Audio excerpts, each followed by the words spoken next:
Imagina vivir en un mundo donde el éxito se mide por cuánto logras pasar desapercibido. Mi nombre es Leo.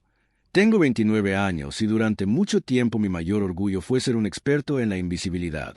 Mi vida era una serie de algoritmos predecibles. Un apartamento de una habitación donde la calefacción funcionaba solo cuando quería, un café negro preparado en una máquina que parecía más vieja que mis propios colegas y un Honda Civic gris de 12 años que se negaba a rendirse. Cada mañana, a las 6:45 exactamente, empezaba un ritual de orden y silencio. Me gustaba la previsibilidad. Me daba una paz que otros confundían con soledad. Trabajaba como técnico de redes en una empresa de logística, un lugar lleno de luces fluorescentes y pasillos beige donde yo era simplemente una extensión de los servidores que zumbaban en el segundo piso. Ese zumbido era mi refugio, el sonido que ahogaba el caos del mundo exterior y me permitía existir sin ser molestado. Ser invisible tiene ventajas que la gente ambiciosa nunca entendería. Nadie te invita a partidos de softball los fines de semana, nadie espera que seas el alma de la fiesta y, lo más importante, nadie se apoya en ti cuando las cosas salen mal. Eres como el aire acondicionado de la oficina. Esencial, pero nadie nota que estás ahí hasta que dejas de funcionar. Durante años, pensé que esta era mi mayor fortaleza, mi armadura contra el dolor y el fracaso. Pero la vida tiene una forma curiosa de recordarte que no puedes esconderte para siempre. El primer cambio llegó un martes de octubre, no como una explosión, sino como un rumor que Max, el tipo de logística que siempre sabe los chismes antes que los protagonistas, dejó caer sobre mi escritorio. Habló sobre una chica nueva en ventas, alguien llamada Elena que ya estaba causando impacto por desafiar las normas establecidas desde su primer día. En ese momento, ni siquiera levanté la vista de mi pantalla. Para mí, la gente nueva era solo más ruido de fondo que eventualmente se desvanecería. Sin embargo, el destino decidió que nuestro primer encuentro no fuera a través de un correo electrónico o una reunión formal, sino frente a una máquina de café que estaba teniendo una crisis nerviosa. Era jueves y yo caminaba por el pasillo cuando escuché ese pitido incesante y molesto que hace que se te tensen los hombros. Allí estaba ella, mirando el aparato como si fuera un enemigo personal. Tenía el cabello oscuro, corto y elegante, unos anteojos de marco grueso que acentuaban una mirada profundamente enfocada y una energía que parecía demasiado vibrante para las paredes grises de nuestra oficina. Sin decir una palabra, me acerqué y ajusté el depósito de agua con un golpe seco. El silencio regresó, seguido por el gorboteo del café. Ella no se asustó. Simplemente me estudió con una curiosidad que me resultó incómoda, porque no era la mirada superficial a la que estaba acostumbrado. Sabía quién era yo. Sabía en qué rincón del edificio me escondía. «Soy Elena», dijo con una sonrisa que no pedía permiso para quedarse. Ese encuentro duró apenas 40 segundos, pero cuando se fue, mi pulso estaba acelerado por una razón que ningún manual de reparación de servidores podía explicar. Lo que siguió fueron semanas de pequeños momentos que empezaron a erosionar mi muro de invisibilidad. Nos cruzábamos en las escaleras, compartíamos silencios en el comedor y, poco a poco, las conversaciones se volvieron más largas. Elena tenía una habilidad casi mágica para hacer preguntas que no se sentían como interrogatorios, sino como invitaciones a ser honesto. Ella no me veía como el chico de sistemas, me veía como Leo. Me di cuenta de que ella siempre sostenía la puerta para los demás, incluso si estaban lejos, y de que sus ojos nunca se apartaban de los tuyos cuando hablabas.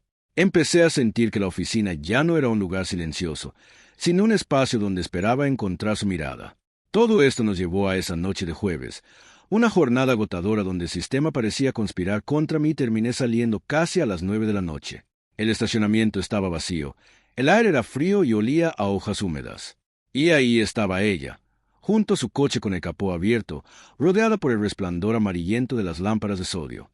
Podría haberme pasado de largo, subirme a mi Civic y conducir hacia mi rutina segura. Pero me acerqué. Su alternador estaba destrozado. Mientras trabajaba bajo la lluvia ligera, usando las herramientas que siempre guardaba en mi maletero, sentí su presencia a mi lado. No hablamos mucho, pero el silencio era distinto. Estaba cargado de algo que ninguno de los dos atrevía a nombrar. Cuando finalmente logré que el motor arrancara y me puse de pie, limpiándome las manos, el mundo pareció detenerse. Ella no se fue de inmediato. Se quedó apoyada contra el coche, mirando hacia el cielo gris de la ciudad. Entonces, con una voz tan suave que casi se la lleva el viento, soltó 3 palabras que cayeron como un peso muerto en el pavimento. «Ojalá fueras mío». Mi corazón se detuvo. Fue un instante de vulnerabilidad absoluta, una grieta en la realidad que nos obligó a vernos de verdad, sin títulos, sin planes, solo dos personas perdidas en un estacionamiento mitad de la noche. El silencio que siguió a sus palabras en aquel estacionamiento no fue incómodo, fue revelador. Sin embargo, la realidad de la luz del día suele ser mucho más cruel que las confesiones bajo las lámparas de sodio. Esa noche apenas pude cerrar los ojos. Las palabras de Elena, «Ojalá fueras mío», se repetían en mi cabeza como una frecuencia de radio que no lograba sintonizar del todo. Intenté convencerme de que era el cansancio, de que la gente dice cosas en la oscuridad que no sostiene al amanecer. Pero cuando entré a la oficina a la mañana siguiente, supe que el mundo ya no era el mismo. La invisibilidad que tanto me había costado construir se había desintegrado en una sola noche. Sentía las miradas clavadas en mi nuca mientras caminaba hacia mi cubículo, giros rápidos de cabeza que se apartaban cuando yo miraba. Max, el eterno mensajero de los pasillos, pasó por mi sitio 2 veces en una hora, esperando que soltara alguna prenda de información que pudiera alimentar la hoguera de los chismes. Para el mediodía, la historia ya no era que yo había arreglado un coche. El rumor se había transformado en una leyenda urbana de oficina sobre 2 personas compartiendo secretos íntimos bajo la lluvia. Fue entonces cuando mi teléfono vibró con una invitación de calendario que me heló la sangre. Una reunión inmediata en la sala de conferencias ve con el director de operaciones, el señor Arland. Arland era un hombre de precisión absoluta, alguien que no perdía el tiempo con rodeos. Me senté frente a él y, sin preámbulos, me habló de la percepción. En una empresa pequeña, los rumores crecen más rápido que la productividad, y aunque no me acusaba de nada formal, me estaba marcando una línea roja. Los límites profesionales no son sugerencias, son muros. Salí de esa oficina sintiéndome como si me hubieran comprimido entre 2 placas de vidrio. Seguía entero, pero sentía la presión de cada mirada a mi alrededor. Elena me esperaba al final del pasillo, con los hombros caídos y una disculpa en los labios. «Es mi culpa», dijo, pero yo sabía que no era así. Me quedé allí porque quise, porque por primera vez en años, alguien me había hecho sentir que valía la pena ser visto. Decidimos mantener la distancia, limitarnos a saludos corteses y evitar cualquier encuentro en la estación de café. Pero el vacío que dejó esa distancia era mucho más pesado que cualquier rumor. 8 días después, recibí un mensaje directo de ella. Sala 312, área de descanso. Ahora, la encontré sentada junto a la ventana, bañada por una luz de tarde que revelaba un cansancio que no venía de la falta de sueño, sino del alma. Sin preámbulos, me pidió que cerrara la puerta y soltó la piedra que cambiaría el curso de todo. Estoy comprometida. Esa palabra, comprometida, resonó en la habitación como un golpe seco. Me explicó que su futuro ya estaba escrito por otros. Víctor, un hombre que encajaba perfectamente en el plan de su familia, una alianza de negocios y conveniencia que se esperaba que ella aceptara sin cuestionar. No llevaba anillo en el trabajo porque, según ella, se sentía como una mentira. Me miró a los ojos y me confesó que me lo contaba porque lo que dijo en el estacionamiento era verdad, y no quería que yo cargara con sus sentimientos sin conocer la historia completa. Me sentí pequeño, pero también extrañamente honrado. Ella no amaba a Víctor. Simplemente esperaba que el tiempo arreglara lo que el corazón no sentía, pero mi presencia le había recordado que la felicidad no es un contrato que se firma, sino algo que se vive. 2 semanas después, la tensión alcanzó su punto de ebullición. Recibimos una invitación obligatoria de la señora Sterling, la directora regional, una mujer capaz de silenciar una planta entera con solo levantar una ceja. Al entrar, vi a Elena sentada al fondo, con las manos entrelazadas y la mirada fija en la madera de la mesa. Sterling fue directa, sabía de los rumores, conocía a la familia de Elena y quería que las cosas se manejaran con integridad. Me miró a mí y me dijo algo que me desarmó. «Leo, eres confiable y haces tu trabajo, pero te has vuelto demasiado experto en desaparecer. Hay una diferencia entre ser cauteloso y estar cerrado al mundo». Esa reunión no fue un castigo, fue un espejo. Salí de allí sabiendo que ya no podía volver a mi cueva de servidores y fingir que nada me importaba. Esa misma noche, mientras las sombras de mi apartamento se alargaban, escuché un golpe en la puerta. Era Elena. Sus ojos estaban rojos, su cabello húmedo por la llovizna y su voz temblaba, pero no por miedo, sino por la adrenalina de quien acaba de saltar de un acantilado. «Lo terminé», dijo simplemente. Había llamado a Víctor. Había enfrentado la furia y la decepción de sus padres, y había decidido que prefería la incertidumbre a una vida de mentiras. Entró en mi pequeño espacio, un lugar lleno de libros de redes y cables perfectamente ordenados, y me dijo que yo no era la causa directa de su ruptura, sino el recordatorio de que estar viva significaba sentir algo real. Nos sentamos en el sofá, sin tocarnos al principio, simplemente compartiendo el silencio mientras ella me contaba historias de su infancia y yo le hablaba de cómo aprendí a reparar motores con mi padre. Esa noche, por primera vez, mi apartamento no se sintió como una celda de seguridad, sino como un hogar. La decisión de Elena de romper su compromiso no fue el final de la tormenta, sino el comienzo de una transformación profunda que ninguno de los dos pudo ignorar. Durante los meses siguientes, mi pequeño apartamento se convirtió en un refugio contra el mundo exterior.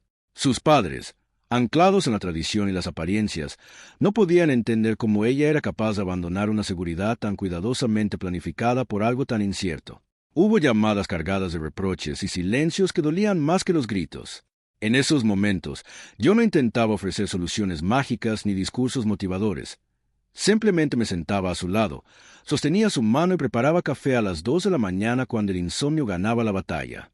Aprendí que, a veces, el acto más valiente que puedes hacer por alguien es, sencillamente, estar presente sin intentar arreglar su dolor. En la oficina, el aire se volvió denso. Aunque intentamos mantener un profesionalismo impecable, las paredes parecían tener oídos y los pasillos, ojos. Cada vez que nos cruzábamos, sentíamos la carga de lo no dicho, una electricidad estática que hacía que el simple acto de compartir el ascensor se sintiera como una declaración de intenciones. Sin embargo, fuera de esas paredes grises, empezamos a descubrir quiénes éramos realmente. Los fines de semana se convirtieron en nuestras cápsulas de escape. Conducíamos sin rumbo fijo, dejando que la carretera nos dictara el camino mientras la música suave llenaba los espacios vacíos. Una tarde, frente a un lago tranquilo, Elena apoyó su cabeza en mi hombro y me confesó que había olvidado lo que significaba el silencio de verdad. Yo no respondí con palabras, solo la rodeé con mi brazo, entendiendo que el silencio ya no era mi escondite, sino nuestro santuario. El punto de quiebre definitivo llegó un martes cualquiera. Elena entró en mi cubículo después de la hora de salida, se sentó en el borde de mi escritorio. Con una chispa en los ojos que no la había visto antes, me anunció que renunciaría el mes siguiente. Había diseñado un plan de negocios en secreto, una firma de consultoría propia donde ella dictaría las reglas y no los contratos familiares. La ayudé a montar toda la infraestructura técnica en una pequeña oficina alquilada que olía a pintura fresca y a una libertad que nos asustaba a ambos. Verla brillar mientras firmaba a su primer cliente me hizo darme cuenta de algo fundamental sobre mi propia vida. El zumbido de los servidores de mi antiguo trabajo, que antes me resultaba reconfortante, ahora me sonaba a estancamiento. 2 meses después, entregué mi propia carta de renuncia. Mi jefe me preguntó por qué dejaba una posición tan segura y estable, y le dije la verdad. Quería construir algo nuevo. Me uní a la firma de Elena como director técnico. Al principio, trabajábamos hasta tarde, rodeados de cables y sueños a medio formar, manteniendo una disciplina profesional estricta durante el día. Pero una noche, cuando la ciudad ya dormía y nosotros éramos los únicos que quedábamos en la oficina, ella se acercó a mi escritorio y volvió a susurrar aquellas palabras del estacionamiento. Ojalá fueras mío. Esta vez, no hubo duda ni miedo. La miré y le respondí que siempre lo había sido. En ese pequeño espacio, con el murmullo de la ciudad de fondo, entendimos que nuestra historia no era de fuegos artificiales, sino de una verdad constante que sobrevivió a los rumores y a las tormentas familiares. A través de este viaje, aprendí que la invisibilidad es una prisión cómoda, pero la verdadera vida comienza cuando te atreves a ser visto, con todas tus grietas y tus miedos. No importa cuántas expectativas pongan los demás sobre tus hombros. Al final del día, tú eres el único que decide qué historia quieres contar. Me encantaría saber, ¿qué parte de esta historia te resonó más? Y, por cierto, ¿desde qué rincón del mundo nos estás escuchando hoy? Escríbelo en los comentarios. Me encantaría leerte.